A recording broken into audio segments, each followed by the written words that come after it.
ایک دوسرے کو عزت دو، برداشت کرو۔ میرے نبی نے فرمایا بہترین مسلمان وہ ہے جو بیوی سے اچھا سلوک کرتا ہو، اور بیوی سے فرمایا میری شریعت میں سجدہ ہوتا تو بیوی سے کہتا خامد کو سجدہ کر۔ بہترین صدقہ اولاد کی تربیت ہے۔ پورا گھر میرے نبی نے نقشہ، ہر ایک کی قیمت بتائی۔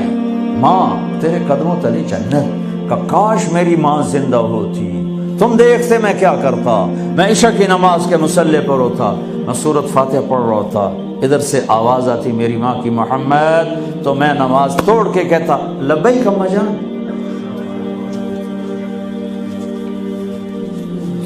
باپ کا تیرے جنت کا دروازہ ہے، باپ تیری جنت کا دروازہ ہے، کھولنا توڑنا نہیں، کھولنا توڑنا نہیں، توڑ دیا تو جنت میں نہ جا سکو گے۔ سب سے بہترین مسلمان جو بیوی سے اچھا سلوک کی، سب سے بہترین عورت جو اپنے خامند کی منشا کو دیکھے۔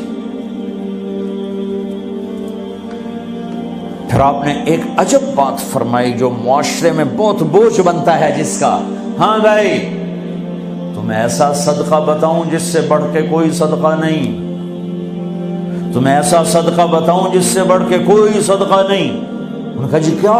کہا الابنۃ المردودہ، جس کی بیٹی کو طلاق ہو گئی یا بیوہ ہو گئی اور گھر واپس آ گئی ماں باپ کے، یا ماں باپ نہیں ہے تو بھائی ہیں، وہ ایک بوجھ بنتی ہے ماں باپ پر بھی، اور بھائی تو ویسے ہی باغی ہو جاتے ہیں۔ میرے نبی نے فرمایا اس بچی پہ خرچ کرنا کائنات کا سب سے افضل صدقہ ہے۔ گھر، ایک گھر کیسے چلتا ہے؟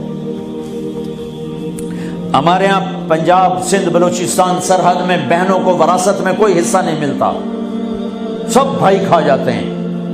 میرے نبی نے فرمایا جس کو اللہ نے 2 بہنیں دیں اس نے ان کا حق ادا کیا، شادی کی حق ادا کیا۔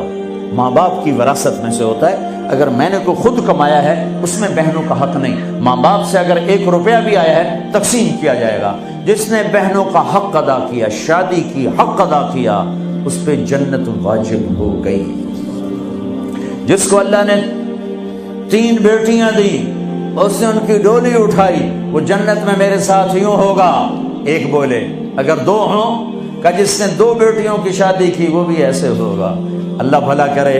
ایک صحابی کا کہ جس کی 1 ہو، کہ جس کی 1 ہے، اگر اس نے اس کو عزت سے رخصت کیا تو وہ بھی میرے ساتھ ایسے ہی ہوگا۔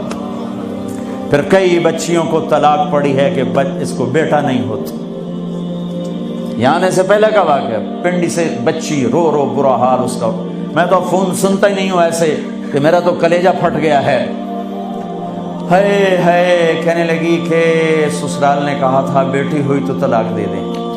میں نے کہا اس میں میرا کیا قصور ہے، اور بیٹی ہی ہوئی اور مجھے طلاق پڑ گئی، اور میں گھر آ گئی 22 سال کی عمر میں۔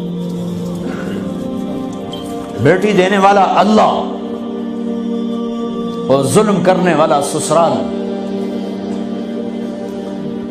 میرے نبی کو اللہ نے بیٹے دے کے اٹھا لیے، قاسم اٹھا لیے، عبداللہ اٹھا لیے، ابراہیم اٹھا لیے، 4 بیٹیاں دی، 3 زندگی میں اٹھا لی، زینب، ام کلثوم، رقیہ، تینوں آنکھوں کے سامنے چلی گئیں۔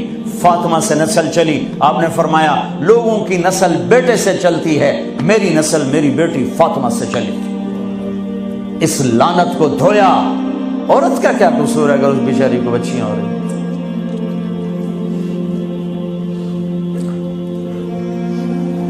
جس نے اپنی بہنوں کو حق ادا کیا، جس نے بیٹیوں کو ڈولے میں بٹھایا، ان کا حق ادا کیا، کہ جنت میں یوں ہو جائے گا۔ بہنوں کو دینا اتنا ضروری ہے، حرام ہو جاتی ہے روٹی۔ میں نے مولانا جمشید صاحب میرے استاد ہیں، میں نے ان سے تفسیر پڑھی۔ میں ایک دن شہد کی بوتل لے کر گیا، پرانی بات ہے 76-77۔ میں نے کہا حضرت یہ ہدیہ ہے۔ فرمایا کہاں سے لائے ہو؟ میں نے کہا جی میرے اپنے باپ ہے۔ فرمایا تیرے باپ نے اپنی بہنوں کو، تیرے باپ نے اپنی بہن یعنی میری پھوپھیوں کو، تیرے باپ نے اپنی بہنوں کو زمین میں سے حصہ دیا تھا؟ یہ سوال کیوں کیا؟ 10 روپے کی شہد کی بوتل تھی اس وقت، کہ اگر دیا تھا تو یہ میں لے لوں گا، اگر نہیں دیا تو پھر یہ حرام ہے، میں نہیں لوں گا، یہ مطلب تھا۔